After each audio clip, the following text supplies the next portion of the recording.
මේ උතුම් වූ ධර්මදේශනය ප්‍රඥා නාලිකාව තුළින් විකාශය කිරීමට ප්‍රචාරය කිරීමට ධර්ම දානය සිදු කිරීම සඳහා ඉතාලියේ වෙසෙන බැතිමතෙකු විසින් මෙම උතුම් වූ ධර්මදේශනය සඳහා සැදැහැති දායකත්වය දරා තිබෙනවා. උතුම් වූ ධර්ම දානයන්ගෙන් ජනිත වන්නා වූ මහා පුණ්‍ය ශක්තියෙන් ධර්ම පිපාසයෙන් පෙළෙන බැතිමතුන් හට මං අවබෝධ කර ගැනීම පිණිස අනුගමනය කළ යුතු මාර්ගය කුමක්දැයි යන්න තෝරා බේරා ගැනීමට පහසු වීම සඳහාම වේවා. ගෞරවනීය ස්වාමින් වහන්සේට නිරෝගී සම්පත පහළ වේවා. දීර්ඝායු වේවා කියා බලාපොරොත්තු වෙනවා. එසේම වේවා කියා ආශිර්වාද කරනවා.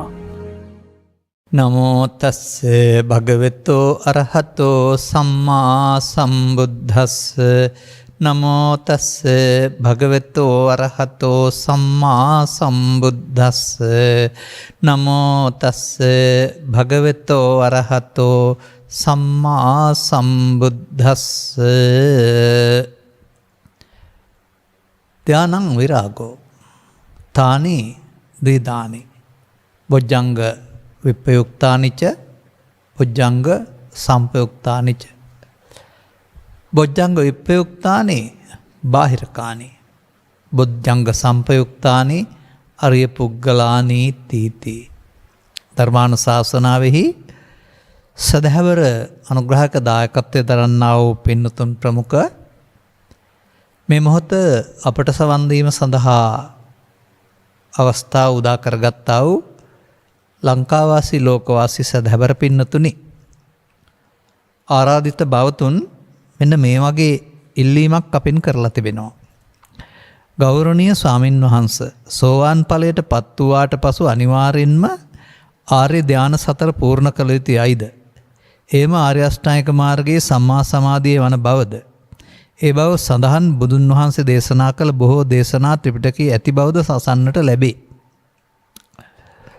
මේ සැබෑ සත්‍යක්ද? අනාර්ය ධාන, ආර්ය ධාන සහ ලෝකෝත්තර ධාන ගැන විස්තර පහදා දෙමින් මේට ගැලපෙන මාතෘකාවක් යටතේ ධර්මදේශනයක් සිදු කරන මෙන් ඉතාමත් ගෞරවයෙන් ආරාධනා කොට සිටිමි. මේ ඔබේ ඉල්ලීමට ගැලපෙන හොඳම මාතෘකාව තමයි මාතෘකා පාඨයේ වශයෙන් අපි තැබුවේ. මෙතනදී මට ටිකක් වටපිටාව පිළිබඳ විස්තරයක් කරන්න වෙනවා. මේ පිළිබඳව මා උදව් කරගන්නම් අභිධර්මයේ සඳහන්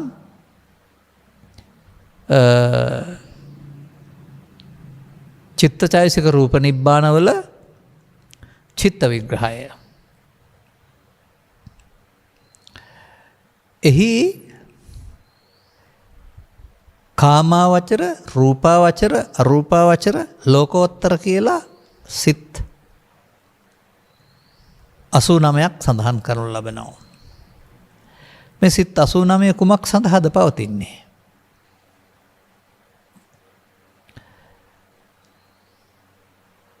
අකුසල, අහේතුක, කුසල. කාම ලෝකයට අදාළ.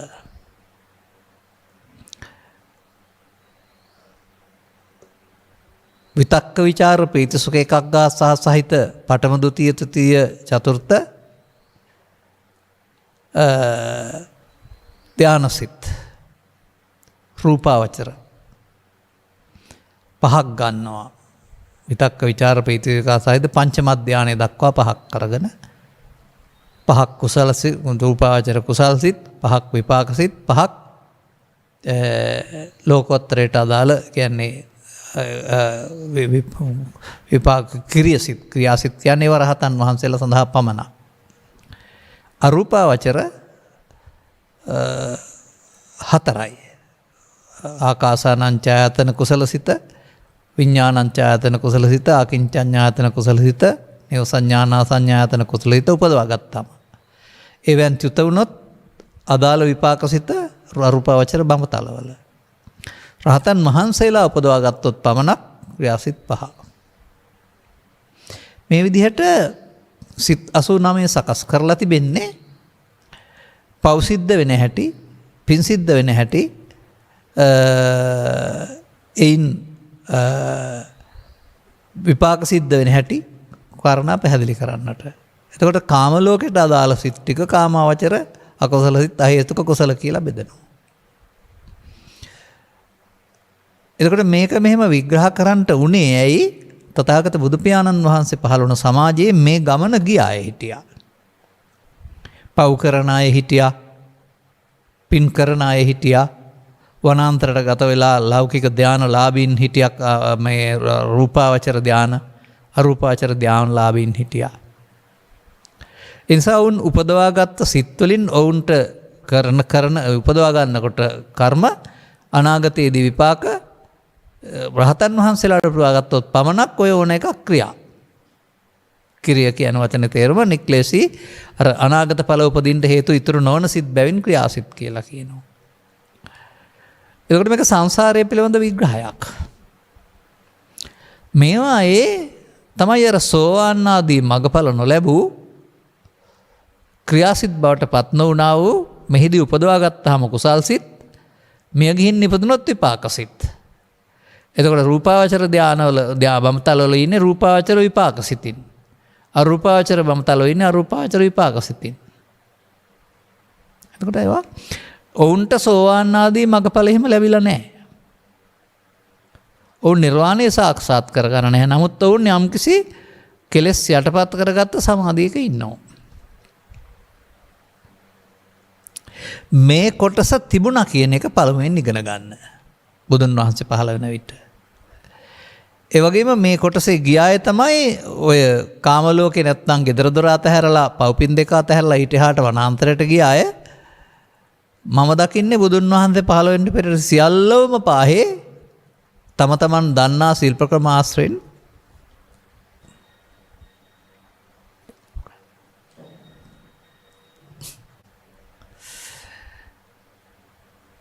ඒ විදිහට මගඵලලාභින් හිටියේ නෑ, නිවන් ලැබුව හිටියේ නෑ. නමුත් සිත දියුණු කරපු අය හිටියා. ඔවුන්ගේ ස්වභාවය විග්‍රහ කරපු එක තමයි ඔය අභිධර්මයේ කියන කාරණාවේ පවතින්නේ. එතකොට සසරේ පව් සිද්ධ වෙන හැටි, පින් සිද්ධ වෙන හැටි, විපාක සිද්ධ වෙන හැටි සහ රහතන් වහන්සේලාගේ සිත් තමයි ක්‍රියා කියන වචනෙන් සඳහන් කරන්නේ. ඒක අකුසල සිත් වලට පමණයි නැත්තේ කාමාවචර කුසල් සිත් වලටත් ක්‍රියා සිත් තිබෙනවා. පැහැදිලි කරලා ඒ කියන්නේ ක්‍රියා කියන එකේ තේරුම උපාදාන නොවන කියන අදහස්. දැන් මේ කොටසම තමයි වර්තමාන ධර්මයේ උගන්වනකොට මේ ලෝකෝත්තර සිත් කියලා උගන්වන්නේත් ඔය ටික. අපි ධර්මයේ බුදු ධර්මයේ පාසලෙන් දහම් පාසලෙන් පෙරණලි ඉගෙන ගත්ත සහ උගන්වපු අයනේ. මෙතන ගැටලුවක් තිබෙනවා. මේ ගැටලුව ලියා ගන්නට අවශ්‍ය වෙනවා. එතකොට මේකට අදාළ පාඩේ තමයි මම ගත්තේ. මේක මෑතදී මම කියුවේ නැති බැවින් සමහර විට මහා කාච්චායන මහරහතන් වහන්සේගේ කරුණු පැහැදිලි කිරීමක්, එහෙම නැත්නම් සාරිපුත්‍ර මහරහතන් වහන්සේගේ කරුණු පැහැදිලි කිරීමක්. හිතන හැටියට සාරිපුත්‍ර මහරහතන් වහන්සේගේ විය හැකියි. අන්න ඒ තුල අපි තේරුම් ගන්න ඕන මේ ද්විත්ව ස්වභාවයක් කරනවාම එකක් නෙවෙයි කියන එක පිළිබඳව. දැන් කුමක්ද මේ ධාන කියන වචනේ පාවිච්චි කරන්නේ මොකටද? දැහැනකට සමවැදුනාමින් කියලා ඔබ කතා කරනවා. ඒ කියන්නේ ලෝකේ අමතක වී මොහතකට ලෝකේ නතර වෙලා වගේ. ලෝකේ කාරණා එන්නේ නැත්නම් ඔබට ඒ ලෝකේ කාරණා නිසා උපදින්නා වූ සැප හෝ දුක් මොකක්වත් නැතුව ඉන්න පුළුවන් බව තේරෙයි. ඒ තුලින් ඔබ තේරුම් ගනිවි ලෝකේ ගැන දැනගන්නේ අරමුණට ආපුවම කියලා. ඒ නිසා තමයි බුදුරජාණන් වහන්සේ ලෝකයේ අරමුණට ලෝකය කියලා කියන්නේ. බාහිර දේවල් කොතරම් දේවල් තිබුණත් උදාහරණයක් වශයෙන් මෙහෙම ගන්න අන්ධෙක් ඉන්නවා. අපිට මෙහි දවල් රැය තියෙනවා, ඉර පායනවා, බහිනවා. එයාට දවල් රැය දෙකක් නැහැ. ඔහුගේ ලෝකෙට. අන්ධයත් ඔහුගේ සිතක් හටගන්නේ නැහැ එසේ උදව්වෙන්. අපිට මෙහි දවල් රෑ දෙකේ අනන්ත කුරුළුනාද සහ වාහනනාද තවත් තියෙනවා. නමුත් උපතින් කනගෙනාව නැත්නම් ලෝකෙ කිසිම සද්දයක් ඔහුට නැහැ. එසේනම් මේ බාහිර ලෝකෙ තියෙන දේවල් දැනගැනීමට තමයි අපට ඉන්ද්‍රිය 6ක් දීලා තියෙන්නේ. ඉතින් ඒක උදව් කරගෙන ලෝකෙ දැනගෙන ජීවත් වෙන්න තමයි ඕන. නමුත් දැනගෙන ජීවත් වීමට එහා ගින් ඒවා පස්සේ පන්නනවට තමයි කාමේසනා කියලා කියන්නේ. කාමයේ හොයන්න යනවා. එතකොට මේ ඇහෙන් කනට කනෙන් නාසයට නිරන්තරයෙන් තේරුම් ගන්න ඕන අරමුණෙන් අරමුණට අපි අර මම කියන්නේ කොරවක් අලකොලෙන් අලකොලට යනවා වගේ අන්දරේ අලකොලෙන් අලකොලට ගියා වගේ අරමුණෙන් අරමුණට යනවා. ඒ යනකොට එන කාරණා අනුව ලාභය අලාභය සැප දුක නිന്ദා ප්‍රශංසාව තරහව සතුට එක එක කාරණා වලින් ඔබ විඳිනවා සහ විඳවනවා.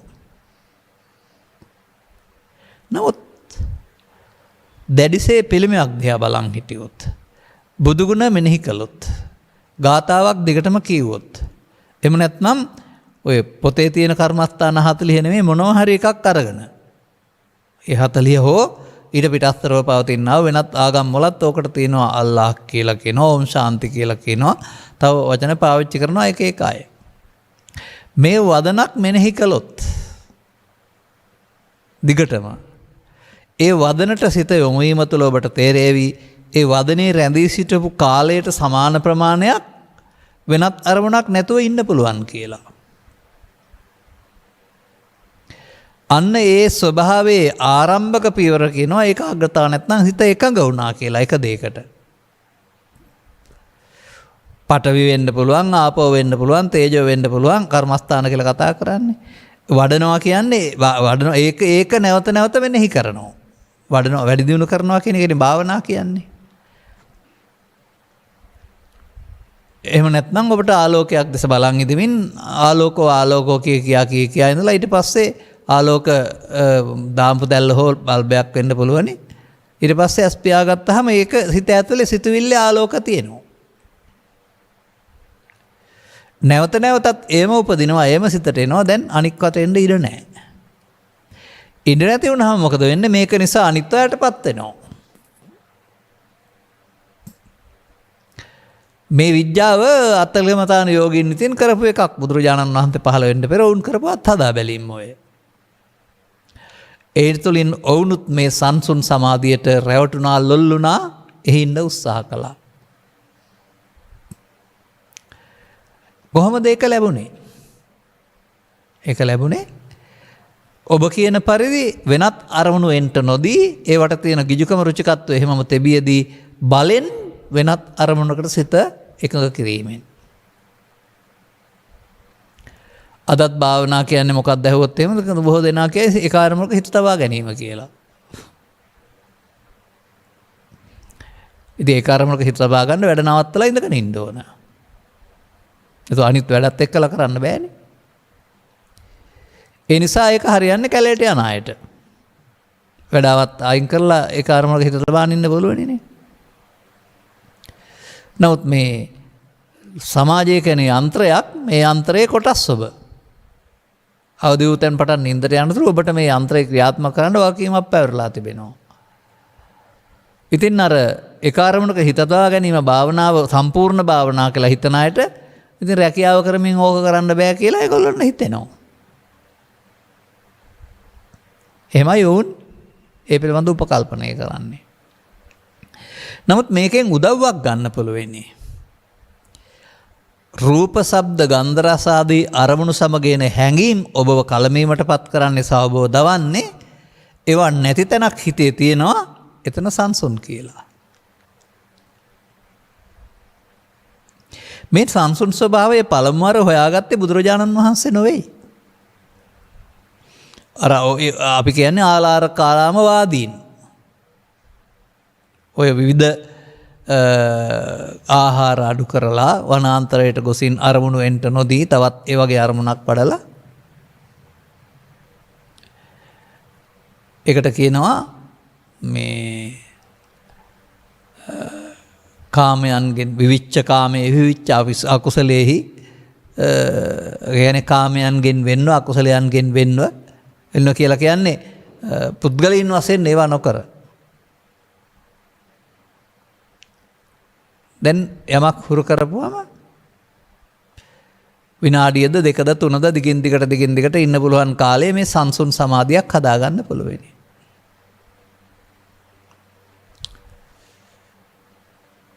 නමුත් ඒ සඳහා බුදුරජාණන් වහන්සේ වදාළ ත්‍රිලක්ෂණය හෝ චතුස්සත්ත්‍ය හෝ පටිච්චසමුප්පාද නිරෝධය හෝ පංචස්කන්ධයේ ඉපදීම මැරීම හෝ අනිත්‍ය හෝ මොකවත් ඕන නැහැ.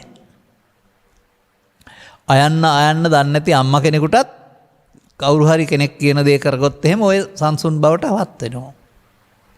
ඒ විතරක් නෙමෙයි gedara තියෙන අවුල් ටික මේ මොහොතේ එන්නේ නැති නිසා මේකේ තියෙන සනීපෙත් තේරෙනවා.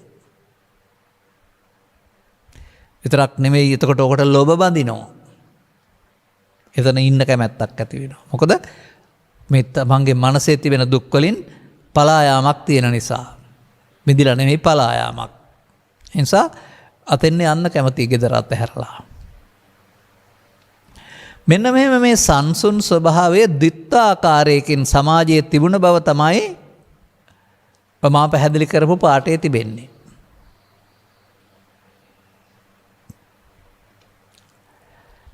ඒ විදිහට කොහොමද ඒක පැහැදිලි කරලා තිබෙන්නේ?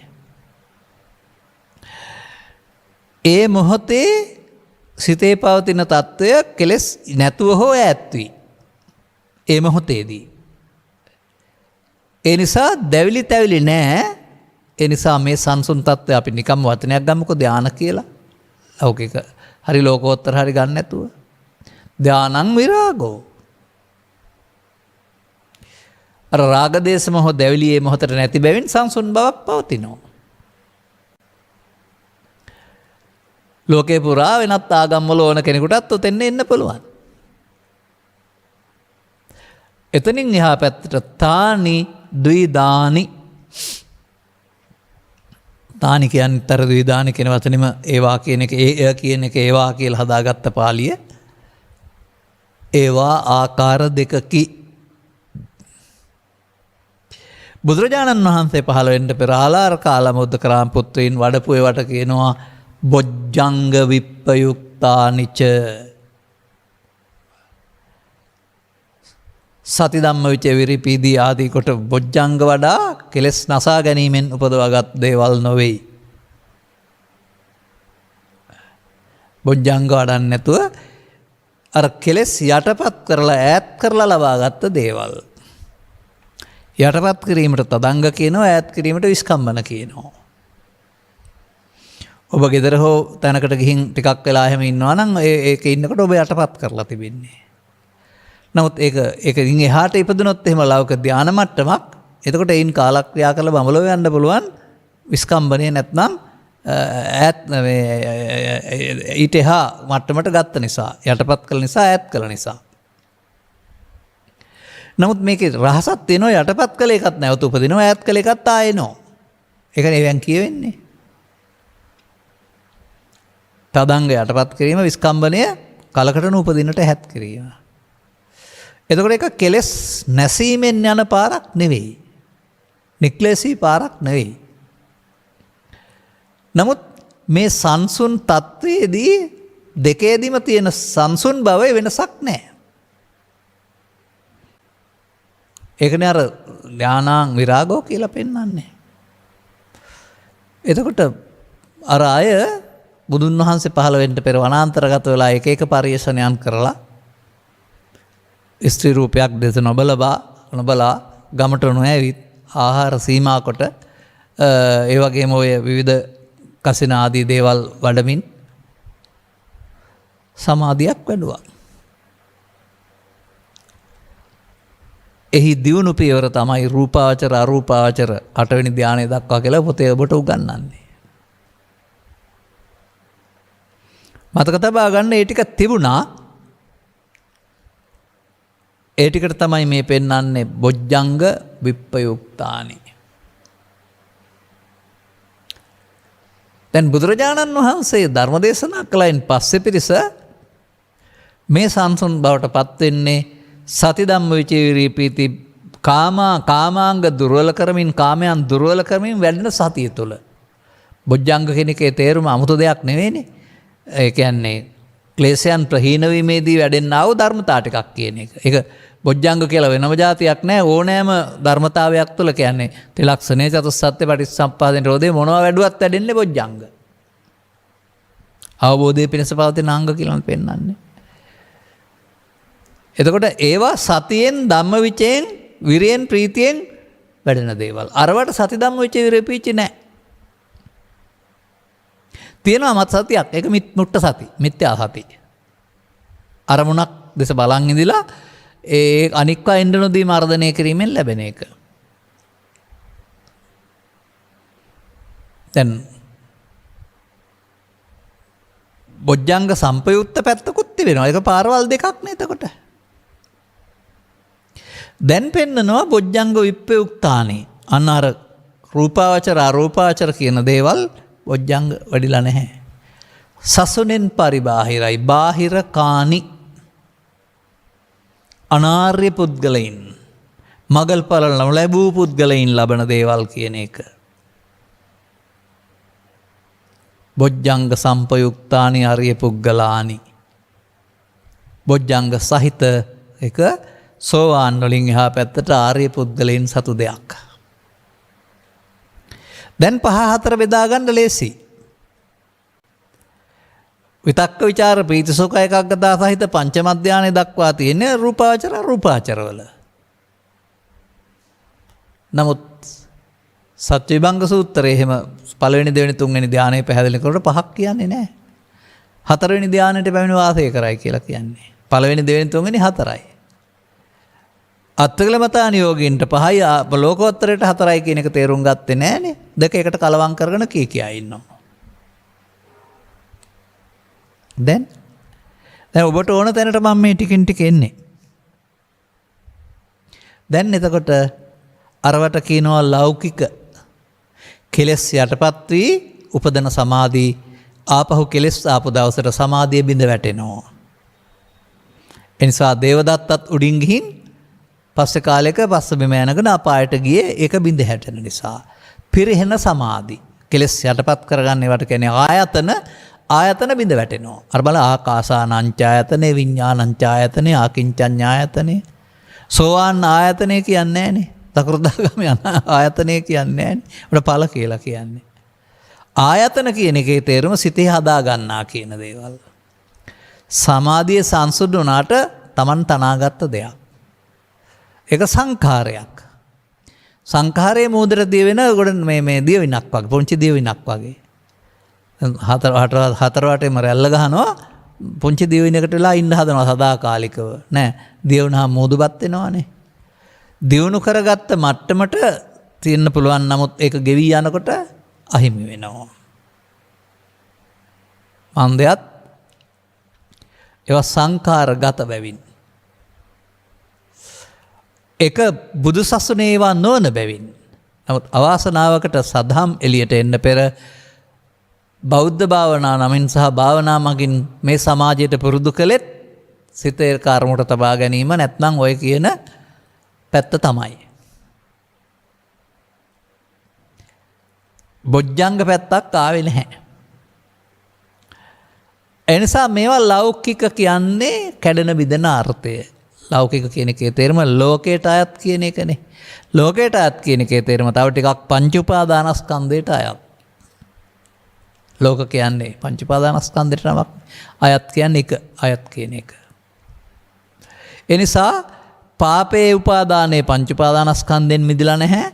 පිනේ උපාදානයේ පංච උපාදානස්කන්ධෙන් මිදලා නැහැ. රූපාවචර අරූපාවචර ධාන උපාදානයන් පංච උපාදානස්කන්ධෙන් මිදලා නැහැ. ඒකයි ලෞකික කියලා කියන්නේ. නමුත් රූප වේදනා සංඥා සංකාර බහටව තමයි ලෝක කියන්නේ. ලෝකයික ලෝකෝත්තර ලෝක උත්තර ලෝකයේ උත්තරීතර. අන්න දැන් ඔබ කතා කරනවා. ආර්ය ධාන ආර්ය අනාර්ය ධාන ආර්ය ධාන ලෝකෝත්තර ධාන කියලා වචනකුත් කතා කරනවා. තුනක් නෑ ඒකේ. ආර්ය ධාන සහ ලෝකෝත්තර ධාන එකක්. අනාර්ය ධාන තව එකක්. නමුත් සංසුන් භවයේදී ඉන්නතුරු වෙනසක් නැහැ. ආර්ය වගේ කෙලෙස් නැසීම තුළ නොපිරිහෙන ධාන ඒවා මගඵල පිළිවිලින් ලැබෙන ඒවා අනාර්ය මාර්ගයේදී කොතරම් මෙහාට ගියත් පස්ස බිම යන වැටෙන දේ පිරිහෙන ධාන. දැන් තවත් තියෙනවා කියන්න. දැන් ඔය බුදුරජාණන් වහන්සේ පහළ වෙන විට මෙබඳු ධානලාභීන් හිටියනල්ලා මේ රූපාවචර අරූපාවචර ඔවුන් එය නිවන වශයෙන් සලකා එය ආයතනයක් කොටගෙන ඉන්නේ. ඒට රැවටිලා. ඔහුගේ මම එයයි. එනිසා තථාගතයන් වහන්සේ ඔවුන්ට පැහැදිලි කරපු සූත්‍රවල තියෙනවා රූපාවචර ධානලාභියා රූපාවචර ධානය අනිදුක්ඛ අනාත්ම වශයෙන් බලන්න ඕන. අරූපාවචර ධානලාභියා අරූපාවචර ධානය අනිදුක්ඛ අනාත්ම වශයෙන් බලන්න. මොකද ඒකයි ඔහුගේ මම ඉන්නේ. එතකොට ඔහුට ලෝකෝත්තර වෙන්න පුළුවන්. ඒ බුදුවරයෙක් පහළ වෙලා බුදුවරයෙක් හමු වී තමන් කළ වරද තේරුම් ගත්තොත් එතනින් පරලොව ගියොත් ඊළඟ ඉතින් සංසාරයේ සරණම් තමයි ආපහු ඊළඟ කාලෙක නැවත බුදුවරයෙක් හම්බ වෙනතුරු දෙන්නේ තුන් දෙනෙක් පහළ වෙනතුරු ඔය එතන පිරෙන්නේ නැහැ. ඒක ඉවර වෙන්නේ නැහැ විපාක වාරය පිරෙනවා කවදා හරි. නමුත් බොහොම කල් අල්ලා හිටිනවා. ඒ නිසා ඒකෙන් උනේ බුදුවරයෙක් දෙන්නේ දකින්න බැරි තරමට සසර ඈත් කරගත අධික් කරගත්ත ඇරුණාම ආයෙත් ඕකේ ශක්තිය පිරිහෙනකොට එන්න වෙන්නේ හීන දීන ප්‍රතිසන්දියකට මිනිස්සෙකුටත් පහළ කියලා පෙන්වන්නේ. එනිසා යටපත් කළ කෙලෙස් ඇතිව තණ්හානුසය ශූන්‍ය කරගන්න නැතුව ගිය ගමන සතර දික් කර ගැනීමක්. ඒක තමයි බුදු සමයේ අත්තකලමතාන යෝගය කියන පදයෙන් බොහෝ පැහැදිලි කරනු ලබන්නේ. දැන් ආර්ය ධාන කියන පැත්තට එන විට ඒක දෙනවා බොජ්ජංග වඩනවා කියලා එකක්. අර කියපු කතාවට පංචස්කන්ධය ඕන නැහැ. අනිත්‍ය ඕනෙත් නැහැ. ස්වාභාවික වෙන්න තියෙන අරමුණු වලට මුහුණ නොදෙන්න වෙනත් කෘත්‍රිම අරමුණක් හදා ගන්නවා. කසින කියන එකේ තේරුම ඒකයි සිතවිල්ලක් හදා ගන්නවා. සිතවිල්ල බලවත් කරනවා. වඩනවා කියන එකේ තේරුම ඒකයි. විවේක තියෙනවා නම් දිවා රාත්‍රී දෙකේ වඩන්න ඒක සම්පූර්ණම ඊට පස්සේ සම්පූර්ණ සිතම එය බවට පත් වෙනවා. එතකොට අනිශ්චිතය වලට එන්න ඉඩ නැහැ. මේවා පිළිබඳ අත්දැකීම් තිබෙනවා අපිට 89 වගේ කාලය තුල. නමුත් අපි හොයපු පාර ඒක නොවන නිසා අපි ඒකේ ගියේ නැහැ, අතහැරියා. අද ඉතින් අපිට ඒවා උපදව ගන්න ඕන කමක් නැහැ විඥානේ. අපි හොයපු දේ බුදුන් වහන්සේගේ ධර්මයෙන් හමු වෙනවානේ ස්වාභාවික ජීවත් වෙන්න. නමුත් අරවා තුල තව ටිකක් එහාට ඒ සංසුන් බව තුළ ලැබෙන්නා වූ තව පෙනීම් වගේක් තියෙනවා. දැකීම් වගේක් තිබෙනවා. කෙලස් යට කරගෙන ඉන්නකොට ඊළඟට කාම ලෝකේ එපා කියලා ඒවට කැමති නැතුව බලින් යට කරගෙන තියෙන්නේ. ඒවට එන්නේ නැතු ඒවා එනවට දන්නවා, ඒවා එනවට කැමති නැහැ. දැන් සිතේ වංචනික ස්වභාවය තමයි මේ කාම ලෝකේ අරමුණු වෙනකොට වෙනත් ලෝකයක් මවලා දෙන එක. ඒක අරට වඩා සුන්දරයි, ඒක ඔස්සේ යනවා. මේවට තමයි දිවස, දිවකන, පරචිත්ත විඥානනය, පුබ්බේ නිවාස ඥානය කියන්නේ. කෙලස් යටපත් කර සිතින් ගිය දුර.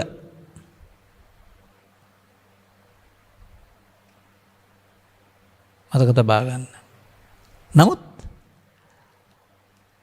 මේ සමාජයේත් කෙලස් යටපත් කරොත් ඕවැම් මොනව හම්බ වෙයිද කියන්න දන්නේ නැහැ. ඔක්කොම හම්බ වෙනවා කියන්න මම කියන්නේ නැහැ. නමුත් හම්බ වෙන්න පුළුවන්. නමුත් දැඩිසේ වෙහෙස මහන්සි වෙන්න වෙනවා. ඔතරම් වද විදින්න හංගන්න ඕන දෙයක් නෙමෙයි බුදුන් වහන්සේ මේ පැහැදිලි කරවදාලේ. කෙලස් කියන්නේ යටපත් කරන්න ඕන දේවල් නෙමෙයි, නසන්න ඕන දේවල්. යටපත් කළාම ආය උපදිනවා, නැසුවොත් උපදින්නේ නැහැ ආපහු. එනිසා ඔබ බුද්ධ චරිතය කියවද්දී හෝ ශ්‍රාවක චරිතය කියවද්දී සේලු කෙලස් යටපත් කර නිවන් ලැබුවා කියලා රහත් වුණා කියලා කියන්නේ නැහැනේ. සකල ක්ලේශයන් ප්‍රහීන කොට. අන්න කෙලස් නසන මාවත බුදුවර ලෝකෙට පහළ වෙලා පැහැදිලි කරවා දාලා කෙලස් යටපත් කරන මාවත ලෝකෙ තිබුණා. කෙලස් නසන්ට අවශ්‍ය සද්ධර්ම අවබෝධය කියන කාරණාව මේ සමාජය තුළ මතුවී නොතිබුණ බැවින් භාවනා කියන වචන යටතේදී අර වෙනත් වැඩීම් සමාජයට ඇවිදින් භාවනා කියන්නේ මොනවා හරි වඩනවටනේ. ඒ වැඩීම තුළින් ওই සමාධියට ලොල් කරපු අය මේ සමාජයේ ගිහි පැවිදි දෙකේම ඉන්නවා. එතනින් එහාට ය아가න්න බැරුව. ඒ වගේ සමාධියක් හම්බ වුණාම ඊට පස්සේ අනිත් ඈත් කියන්නේ ඔහම ඉන්න. ඉතින් එහාට කරන්න දෙයක් නැහැ. නමුත් මේකේ පෙන් ආර්ය පුද්ගලානි කියන්නේ කවුද? ආර්ය පුද්ගලයෝ කියන්නේ ස්ත්‍රී පුරුෂ ගිහි පැවිදි කියන වචන හතරටම අයිති. ඒ හතරෙන් වෙන් කරන්න බැරි. මාර්ගඵලලාභීත් අයටනේ ආර්ය පුද්ගලානි කියන්නේ. දැන් ලෞකික ධානය පිරිහෙනවට සෝවාන් මාර්ගය පිරිහෙනවද? මාර්ගඵලය පිරිහෙනවද? එවිට නියතෝ සම්බෝධි පරායනෝ කියලා කියනවා. අවබෝධි බෝධය පැත්තට ගත්තා වූ නියත වශයෙන් ඉදිරියට යන අය. දැන් හොයන්න යන්න ඕන නෑ. ධානපාදක කොටගෙන විදර්ශන වැඩීම කියන එක ශාසනයට අයිති වෙන්නේ අර ලෞකික ධානපාදක කොටගෙන එක නෙවෙයි. ඒක ලෞකික ධාන උපදවා ගත්ත අයට. අපිත් ඒව උපදවාගෙන විදර්ශනා වඩන්න ඕන කියලා අදහසක් එහෙමකින් ගන්න එපා. බලන්න සීල සූත්‍රය අරගෙන පංච උපාදානස්කන්ධය අනිත් දුක්ඛානාත් වශයෙන් බලපම සෝවාන් වෙනවා. දැන් එහෙනම් ආර්ය පළවෙනි ධානය. දැන් එතන ඉඳලා ආයෙත් පුහුදෙන පංච උපාදානස්කන්ධ අනිත් දුක්ඛානාත් වශයෙන් බලනකොට සකෘදාගාමී වෙනවා. දැන් ආර්ය දෙවෙනි ධානය. තවදුරටත් පංච උපාදානස්කන්ධය අනිත් දුක්ඛානාත් වශයෙන් බැලීමේදී අනාගාමී වෙනවා. දැන් තුන්වෙනි ධානය. රහත් වෙනවා. ඔය මාර්ගඵල හතරට සම්බන්ධ සංසුන් ස්වභාවය තමයි ඔය ආර්ය ධාන කියලා කියන්නේ. නොපිරිහෙන. ඉතින් ඒකේ හැටි පාඩම් කරගන්න ඕන නෑ. ඔබ ක්ලේශයන්ගේ පරිදාහයේ තේරුම් අරගෙන ක්ලේශයන් සංසිඳවන්නේ කෙසේද? නැත්නම් ක්ලේශයන් නසන්නේ කොහොමද? ඒ මග යන්න. එතකොට අර දිබ්බස්ස දිබ්බ චක්කු දිබ්බසෝක පරචිත්ත විඥානේ පුබ්බේ නිවාසුන්ති කියනා වූ මේ හැකියාවල් නොතිබුණාට ඔබට ඇති වෙනවා ආසවක්ඛය කෙලස් නැසෙන්නේ මෙහෙම කළොත් ය කියන නුවණ. තේරෙනවා ආසවක්ඛය. ඒ නිසා මා දකින්නේ සසර ගමන කෙලවර කරන්න අර ඥාන මොකක්වත් නැතත් ආසවක්ඛය ඥානෙ තිබුණොත් ඇති. අතකල මතාන යෝගින් ඕවා උපදවගෙන මහ ලොකු වැඩ කළාට සුනීත සෝපාවක එහෙම ඕවා කැලේට ගිහින් ඕවා කරපු බවක් හරි එහෙම සඳහන් වෙන්නේ නැහනේ. නමුත් ඔවුන්ට අදාළ ප්‍රතිඵල ලැබුණේ නැද්ද? නැතිද? ඒ නිසා අර කෙලෙස් යටපත් කර ලෞකික ධානය උපදවාගෙන ආපහු විදර්ශනා වඩන්න ඕන කියලා මතයක් එහෙම සමාජගත කරනවා නම් විශාල වරදක් ඒක. එතකොට ඉතින් කැලේට ගිහින් ಭಾರತೀಯ සමාජයේ හිමාලය වගේ කැලයකට ගිහින් යනවා වර්තමාන කැලෑවලවත් එහෙම අය අඩුයි. මොකද චූම්පාන් සද්ද හැමතැනටම ඇහෙනවානේ. ස්පීකර් සද්ද හැමතැනටම ඇහෙනවානේ. ඒව ඇහෙන්නේ නැති තැන් හොයාගන්න හරි අමාරුයි. නමුත් ඒගොල්ලෝ ඔවට මුහුණ නොදී සමාධියක් වඩපු අය. ඒගොල්ලෝ මග ඇරලා ගිය අය. දැන් මේකේ බුදු සමය තුල පෙන්නනවා මේ ඔබේ සිතට එන දේ ලෝකේ තියෙන දෙයක් නෙවෙයි. ඔබේ රුචිකත්වයට අනුව හදාගන්න දෙයක්. කාම හෝ රාග හෝ ව්‍යාපාද කියන්නේ ඔබේ රුචිකත්වයට අනුව හදාගන්න දෙයක්. අරාය මේ සිට බය වුණා හිතට එනවට බාහිර කාරණා නිසා එන්නේ කියලා දන්නේ නැතුව බාහිර කාරණා මගහැරීමෙන් සිතට එන එක වළක්වා ගන්න ඕන උත්සාහ කළා. ඔබට මම අර පෙන්නපු උදාහරණයෙන් ගන්න. ලෝකේ රූප ඕන තරම් තියෙන සුන්දර අසුන්දර. ඇස් නැත්නම් ඒ මිනිස්යාට රූපය සම්බන්ධයෙන් තියෙද හැඟීමක්. ලෝකේ තියෙනවා මිහිරි අමිහිරි ශබ්ද. කන් නැත්නම් ඒ මිනිස්යාට ශබ්දයක් තියෙනවද නැහැ. එතකොට ශබ්ද කාමයේ රූප කාමයේ කියලා කියන්නේ ලෝකේ තියෙන දේවල් නෙමෙයි. ඒ වාසයෙන් ඔබේ ඇසේ කනේ හටගන්න එකක්. ඒක පෞද්ගලිකයි.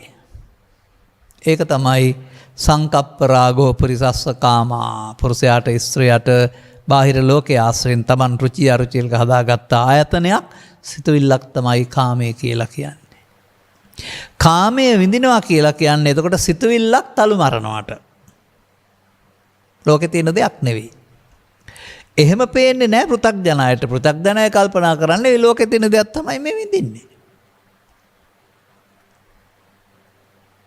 එහෙනම් ඔහු කාමයේසනව නැවතත් සල්ලි මුදල් කාලය ධනය කැප කර කර හොයාන යනවා.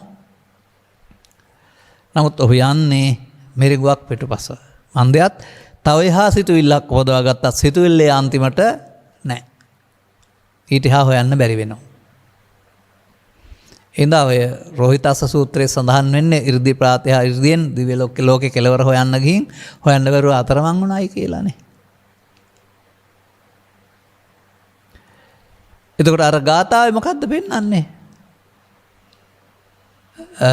තිට්ඨන්ති තිත්‍රානි තතේව ලෝකේ. විචිත්‍ර ලෝකේ හැමම තියෙනවා. පළවෙනි ගාථාව පුරුෂයාට නැත්නම් ස්ත්‍රියට කාමයේ කියලා කියන්නේ Taman හිතේ හොඳයි නරකයි ආදී වශයෙන් හදාගත්ත සිතුවිල්ලක් තලුමැරී හේවත් සංකප්ප රාගය. ඒකට අදාළ දෙයක් ලෝකේ නැහැ. ඒතේ විචිත්‍ර කාම වස්තු වල ඇති කාමයක් නැහැ.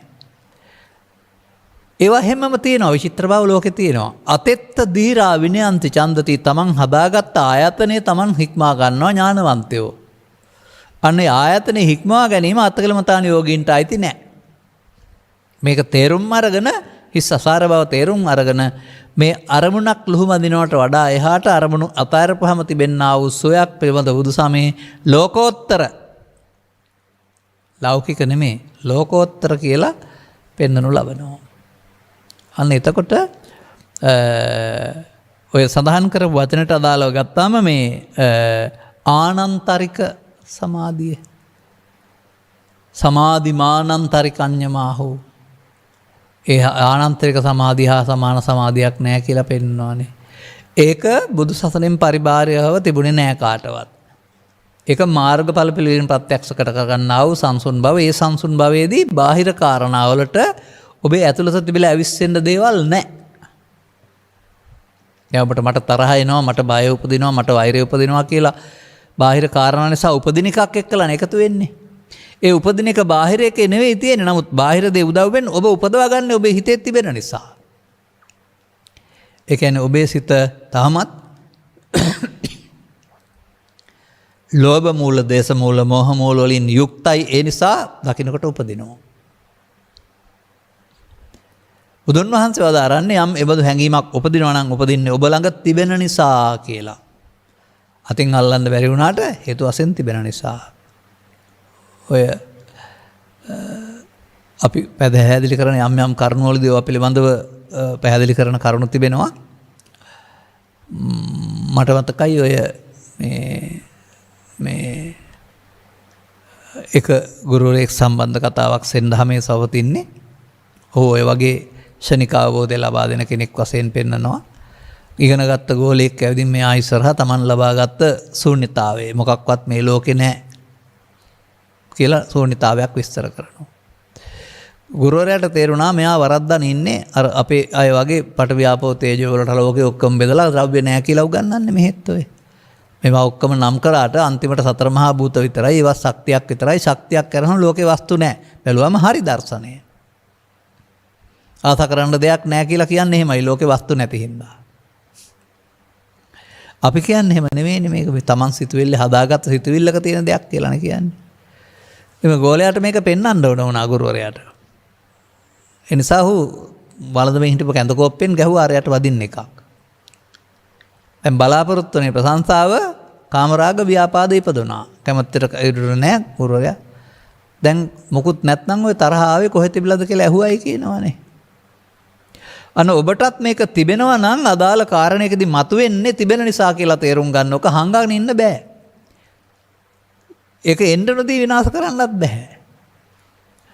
අන්න අර අපි කතා කරන uppannam කාම විතක්කං, uppannam ව්‍යාපාද විතක්කං, uppannam විහිංසා විතක්කං කියන පහන සංඥා ක්‍රමය අතකලමතාන යෝගින් ගාව නැහැ. උපදින්න ඇරලා එකතු වෙන්නේ නැතුව අනාගත ඵල නොහදා අවසන් කරන්න ඕන. එතකොට ආනාපාන සතිය වැඩුවත්, ඉරියව්පතනේ වැඩුවත්, කසිනියක් වැඩුවත් වඩනවා කියන අර්ථයෙන් තමයි භාවනා කියන්නේ. එතකොට ඒක ස්වාභාවිකත්වයේ වැඩක් නෙමෙයි. ඒවා තව මොන හරි හදාගත්ත දෙයක් වඩන එක. දැන් විදර්ශනා කරන්නේ අරමුණු එන අරමුණට අදාළ අරමුණ හාලුතෙන් ගන්න දෙයක් නැහැ. එතකොට අරමුණු විදර්ශනාවනේ. විදර්ශනා භාවනා කියන්නේ. මෙතෙන්ට පත්වෙන්නේ ළමා කලපටන් හදාගත්ත ලෝභදේ මොහොමුහුල සහිත චිත්ත අභ්‍යන්තරයක් ඇතුව. දැන් බාහිර කාරණා ගැටෙනුවට තවදුරටත් තිබෙන දේවල් හංගන්න බෑ. තම තමන්ට අදාළව ශේස්ත්‍ර තුළ කාම විතර්කය හෝ ව්‍යාපාද විතර්කය කියන කාරණා උපදින්නේ ලෝකේ වරදක් නිසා නෙවෙයි. ඒවට අදාළ ගිජුකමක්, ඇලීමක්, ගැටීමක් ඔබ හදාගත්ත නිසා. මේක තමයි ලෝකෙත් එක්කලා ඔබට තියෙන බන්ධනය. ඒක තමයි බන්ධනය කියලා කියන්නේ. බාහිර වස්තුවක් නෙමෙයි, ඔබේ සිතුවිල්ල හටගන්න එකක් නෙමෙයි. ඒක තුළ ඇලුණු ගැටෙන ස්වභාවය තමයි මේ බන්ධනය කියලා කියන්නේ. ඒ ඇලීම ගැටීම කාමවස්තුවට අදාළ දෙයක් නෙමෙයි, ඔබ ළඟ තිබෙන දෙයක්. දැන් මෙන්න මේ විදිහට සමාජයේ තේරුම් නොගත්තම පුද්ගලයා ඊට පස්සේ බාහිර ලෝකයේ වස්තු ඔය තිබෙන්නේ කියලා ඒවා හොයන්නට කාලය ධනය සම කැප කරන සම්පූර්ණ කාලයම ඒවා ඔස්සේ යනවා. ඒ කියන්නේ නැවත නැවතත් සිතුවිල්ලක් උපදවාගෙන විඳින්න. රූපය හෝ සද්දය හෝ ගන්ධය හෝ රසය හෝ ස්පර්ශය හෝ ස්පර්ශයේ පැත්තේ ප්‍රකෘති හෝ විකෘති කාමයේ ඕන දෙයක්. කය දුර්වල වෙලා යනවා, ඇස්කම් පේන්නේ නැතුව යනවා. අර ඕනෑකම ඉවර වුණේ නැහැ. තව එහාටත් හොයනවා. අර කෙලවර හොයන්න ගිහින් හම්බුනේ නැහැ කියන කතාවෙන් පෙන්වන්නේ කවුරුවත් කවදාවත් කාමය හෝ මුදල් හෝ පදවි තානාන්තර හෝ නිලතල හෝ ප්‍රශංසාව හොයලා ඇති වුණ කෙනෙක් එහෙම නැහැ. ලැබපු එකේ නැහැ, ඊට එහා එකේ තියෙනවා කියලා තමයි හිතන්නේ. මිරිඟුව පිටපස යනවා කියන්නේ ඒකයි. ඔය ඉතින් අපේ පෞද්ගලික ජීවිතේ යම් දේවල් හොයාන ගින් හොයපු හිටපු එකේ නෑ, ඊළඟ එකෙත් බලපුවම නැති බව තේරුම් ගත්ත අය. ඉන් එහාට හොයන්න යන්නේ නැත්තේත් ඒකයි. අරමුණකින් සතුට වෙන්න නෙවෙයිනේ තිබෙන්නේ. ඔය අරමුණකින් සතුට වෙනවා කියන එක හරි සුන්දර ලස්සන වචනයක්. ඔබ දැන් කෙනෙක් නිඳා කරපුවාම ඒකෙන් දුක් වෙනවා. ඔබ ප්‍රශංසා කරපුවාම ඒකෙන් සතුට වෙනවා. අර බාහිර කාරණයක් තුළනේ ඔබේ සතුට දුක රැඳී පවතින්නේ. ඔබ ලෝකෙට සම්බන්ධ වෙලා. දැන් මේ තත්ත්වයන් යටතේදී ඔබට ලෝකේ අලාභ නිന്ദා ආයස දුක ඇති වෙනකොට ඔබ ඒ වයින් දුකටපත් වෙනවාමයි. අර අනිකුත් කාරණා නැති වෙනවාමනේ ලාභ කීර්ති ප්‍රශංසා ආයස කියන කාරණා තියෙමිද සතුටටපත් වුණාට නැති වෙනකොට ඔබ සෑහීමටපත් වෙන්න හදන්නේ තමන්ගෙන් නෙමෙයි බාහිර කාරණයක් තුළින්. නමුත් ජයං වේරං පසෝති දුක්ඛං සේති පරාජිතෝ. ජයගත්ත පුද්ගලයා සතුරන් නැත්තේ. පරාජිත පුද්ගලයා දුකින් වාසය කරනවා. ජය පරාජය හැරදමා. ඒ කියන්නේ තරකට ගිහින් නැහැ කියන එක නෙමෙයි.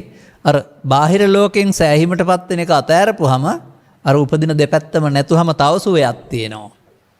උපදින දෙපැත්ත වේදිත උපදින්න නැති එක අවේදිත කියලා කියනවානේ. ඒකට කියනවා තමන්ගෙන් සෑහීමටපත් වීම කියලා.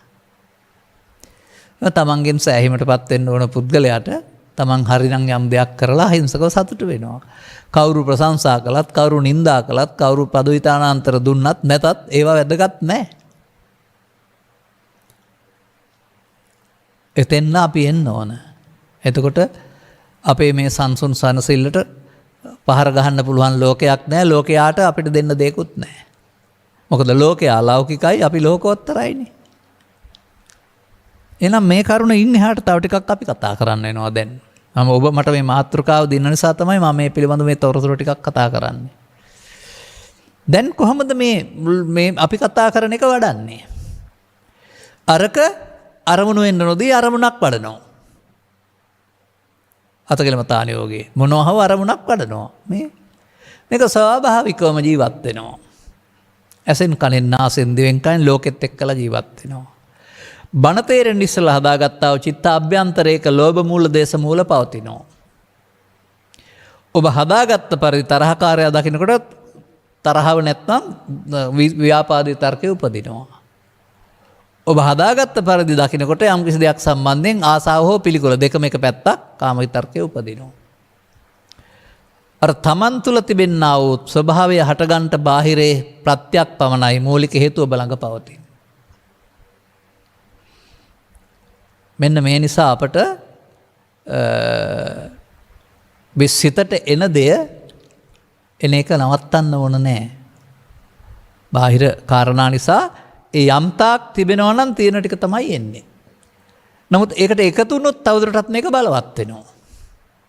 අන්න පෘථග්ජන සමාජයේ පාවිච්චි කරන්නේ මේ ලෝභයට, ද්වේෂයට, මොහයට එකතු වෙලා තවදුරටත් බීජ වපුරන එක, බලවත් කරන එක. ඒ කියන්නේ ඔහු කාම විතර්කේ ඉවසනවා, ව්‍යාපාද විතර්කේ ඉවසනවා. එහෙම නැත්නම් ඒ ආපු හැඟීමට ඔහු එකතු වෙනවා කියන එකේ තේරුම මගේ ආත්ම කොට ගන්නවා. වචනින් කියන්නේ නැති වුණාට එකතු වෙනවට නමක් ඒක. මට නින්දාවක් සිද්ධ වුණා, එහෙනම් ඕකට එකට එක කරන්න ඕන, පලි ගන්න ඕන. මට ලොකු ප්‍රශංසාවක් හම්බුනේ, ඒක ලොකු දෙයක්. එහෙම ලොකු දෙයක් කියලා ඒකටත් ඇලෙනවා. අන්න එහෙම ඇලීම ගැටීමෙන් මම සෑදේ මතක තියාගන්න. මායන්නෙන් මම හැදෙන්නෙත් නැහැ. මගේ ජනප්‍රිය වදන් දෙක කයන්න යන්නේ මම හැදෙන්නෙත් නැහැ. බුදු සමයේ ඇලීමෙන් ගැටීමෙන්. ඇලීම මම වීම ලෝභ මෝහ, ගැටීම මම වීම ද්වේෂ මෝහ. ඒ මම හැදෙන පාරවල් දෙක. එතකොට සංසාරයේ ඇවිදින් මෙලොවට මෙන්න මේ ඇලීමෙන් මුලාවෙන් ගැටීමෙන් මුලාවෙන් එකතු කරගත්ත කුණු මුල්ලක් අපේ හිතේ තියෙනවා. තණ්හානුසය කියලා. ගැටෙනකොට අර අසුචි ගොඩක් ඇවිස්සුනහම දුර්ගන්ධ එනවා වගේ බාහිරින් ගැටෙනකොට අර තියෙන එක එනවා එළියට. ඉතින් ඒකට තමයි කෙලෙස් දුර්ගන්ධය කියලා කියන්නේ. ඒකට තමයි uppannam කාම විතක්කං uppannam ව්‍යාපාද විතක්කං කියලා කියන්නේ. එහෙම නැත්නම් ඒකට තමයි තබා තිබෙන කරුණෙන් හටගත්ත බැවින් ඔබ තබා තිබෙන අනුසයට එයින් බාහිර කාරණා ගැටලා හටගන්නවා කාම විතර්කය, ව්‍යාපාද විතර්කය, විහිංසා විතර්කය. ඒ ඕන එකකට කියනවා පංච උපාදානස්කන්ධය. ඉමේ පංච උපාදානස්කන්ධය. එතකොට පංච උපාදානස්කන්ධේ කාම විතර්කයේ තියෙන්න පුළුවන්, ව්‍යාපාද විතර්කයේ තියෙන්න පුළුවන්, විහිංසා විතර්කයේ තියෙන්න පුළුවන්. පව තියෙන්න පුළුවන්, පින තියෙන්න පුළුවන්, ධානය තියෙන්න පුළුවන්. මම කොට ගත්ත ඕන දෙයක්. අන්න ඒ විදිහට මේ අරමුණෙන් අරමුණට නැසෙන ලෝකයක් සහ අරමුණෙන් අරමුණට ගමනක් බුදුරජාණන් වහන්සේ විදර්ශනාව සඳහා පැහැදිලි කරනු ලබනවා. මෞකසෙන් බිහි වුණ පුද්ගලයාම උදේ ඉන්න පුද්ගලයාම හවස වෙනකල් ඉන්නවා කියලා කියන්නේ නැතුව පුද්ගල සංවරය, සමාජයේ ශික්ෂාපද සංවරය, සමාජයේ තුනට ඊට ඒවා මුල් කොටගෙන ඊට එහාගේ සංවරයක් බුදු සමය උගන්වනවා. අන්න එතනදී එකතු වීමෙන් බලවත් වේ, එකතු නොවීමෙන් සෙවීම ආරම්භ වේ කියන න්‍යායක් තියෙනවා.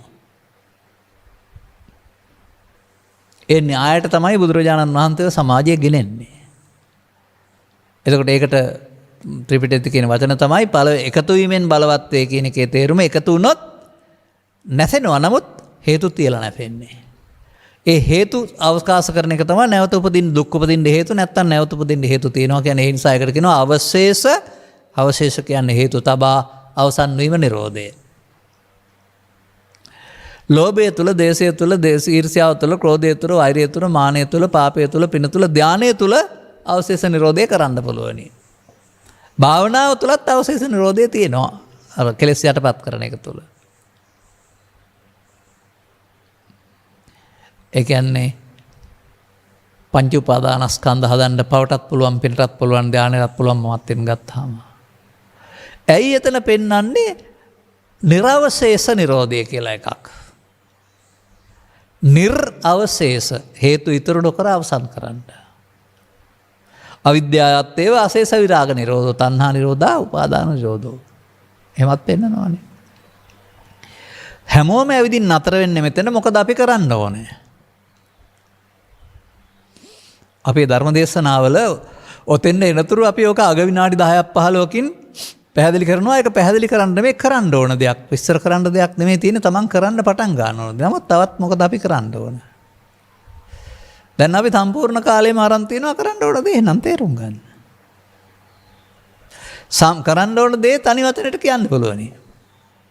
සීල සූත්‍රයෙන් ගත්තොත් සෝවාන් ශ්‍රී රහත් දක්වාම කරන්න තියෙන්නේ පංච උපාදානස්කන්ධය අනිත් දුක්ඛ අනාත්ම බලන එක විතරයි. ඉතින් එහෙම කිව්වට තේරෙන්නේ නැහැ. එහෙම නැත්නම් පහන සංඥා වලින් බැලුවොත් කරන්න තියෙන්නේ උපදින. අර උපදින්න එපා කියලා නෑනේ. ඇසෙන් කනෙන් නාසෙන් දිවෙන් කයෙන් බාහිර කාරණා නිසා තමන්ගේ හිතට උපදින uppannam කාම විතක්කම්, ව්‍යාපාද විතක්කම්, විහිංසා විතක්කම් මෙන්න මේ තුනේදී තමයි ඔබට විදර්ශනාව තියෙන්නේ. අනිත් අයට භාවනාව තියෙන්නේ උපන් එක නෙමෙයි උපදින්න නැතුවම සමාධියක් හදන් ඉන්න එකේ.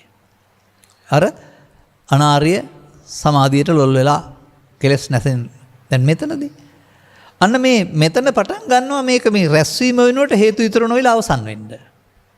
එතකොට ඒක සසර හදන එක වෙනුවට සසර නිමා කරන මාවත. සසර හදන එක අනුසෝතගාමී, සසර නිමා කරන එක පටිසෝතගාමී. අරකට නමක් තිබ්බොත් මඤ්ඤමානේ නැත්නම් එකතු වීම කියලා අරකට කියනවා එකතු නොවීම. එකතු වීමට කිව්වොත් නිත්සුකාත්ම වශයෙන් ගැනීම කියලා අරකට කියනවා අනිත් දුක්ඛ අනාත් වශයෙන් බැලීම. එතකොට අනාගතයක් හදන්න එකතු නොවෙන්න පාරක් බුදුදහමේ තියෙනවා. නමුත් ඒක එක දවසට පටන් ගන්නත් බෑ, එක දවසින් ඉවර කරන්නත් බෑ. අර ගාමී කියන්නේ පටිසෝත ගාමී, සෝවාන්සිර රහත් දක්වාම ක්ලේශයන් ප්‍රහීන කරගනින් යන්න වෙනවා. එතකොට ඒවැ කෙලෙස් මුල් ගැලවෙනවා. අරවැ යටපත් වෙනවා, මේවැ ගැලවෙනවා. යටපත් වෙන දේවල් යල උපදිනවා, ගැලවුණ දේවල් ආපහු එන්නේ නැහැ. මර වෙන්නන්නේ තල් ගසක කරටිය කැඩුනා වගේ කියලා හැම. තල් ගසක් ආය කරටිය කැඩනවම ලියලාන්නේ නැහනේ. මුල් සුන් වෙනවා. ඉතින් බුදු සමයෙන් පෙන්වන විදර්ශනාව තුළ පෙන්වන්නේ මුලට නොතැබීමෙන් මුල සුන් කරන එක. අන්න ඔබට බොහොම පහසුයි. කාම විතර්කේ වදයක් කරගන්න එපා, ව්‍යාපාද විතර්ක වදයක් කරගන්න එපා. ඒක එන්න එපා කියලා ප්‍රාර්ථනා කර කර ඉන්න එපා. සංගවා තිබෙනතුරු උපදිනවා. බලවත් උපදිනවා පෘථග්ජනයාට, ආර්ය පුද්ගලයාට තවදුරටත් සකෘදාගාමි, අනාගාමි දක්වා කාම විතර්ක, ව්‍යාපාද විතර්ක උපදිනවා. නමුත් සිවුම් වෙනවා. බලවත් නැහැ, දුර්වල වෙනවනේ. අන්නේ දුර්වල වෙන පාරේ යන බැවින් තමයි පටිසෝතගාමී කියලා කියන්නේ. එතකොට ඒවා නැසෙනකොට ලැබෙනා වූ සංසුන් බවක් පවතිනවා. ඒකට තමයි අර ආර්ය ධානය නැත්තම් ලෝකෝත්තර ධානය කියලා කියන්නේ. අරවා උපදවාගත් ආයතනයක්, මේක ආයතනයක් නෙවෙයි. මේ මාර්ගය ගන්නකොට අර ආනන්තරික සමාධිය නම් වූ ඵලයට කිට්ටු වෙන හැටි ඔය පෙන්වන්නේ. සෝවාන් ආදී මාර්ගඵල පිළිවෙලින් ප්‍රත්‍යක්ෂ කටයුතු නිර්වාණය කියලානේ කියන්නේ. අර කෙලස් යටපත් කරලා උපදවා ගන්න කියන්න තියෙන්නේ සාමාන්‍ය සමාජ වාසකයන් 10 දුක් විඳින්න ඕනේ කියලා. ඒතරම් වදයක් නෑ, ඒක හරි අපහසුයි. අපට මේ එකතු වීමෙන් මායයට බැඳේ කියන න්‍යාය තේරෙනවා නම් එකතු නොවීමෙන් අපි යන්නේ පාරේ. එකතු වීමෙන් යන්නේ මායාවේ පාරේ සංසාරයට, එකතු නොවීමෙන් යන්නේ බුදුන් වහන්සේ වෙත කියලා මම කියන්නේ ඒකනේ. එතකොට මේ මාර්ග දෙකක් බුදුන් වහන්සේ මේකේ පෙන්නනවා. අනුසෝතගාමී මාර්ගය, පටිසෝතගාමී මාර්ගය. පොතේ පෙළ තිබෙනවා, ඔබේ සිතේ ඇසකල තුළ, කන තුළ, නාසය තුළ මේ මාර්ග දෙක තිබෙනවා. ඒක මප්සාහුගේ දේශනාවලදී මම ඔබට පැහැදිලි කරලා ඇති අනන්තවත්. මේ වෙලාවේ ඒක මම ගන්නෙ නැහැ විස්තර කරන්න. ඒ නිසා අදාළ අතීතයක් මතු වෙලා ඒකට අහුවී රැවටි ඉදිරියට තබන එකට එක මාර්ගයක්. අනුසෝතගාමී මාර්ගය.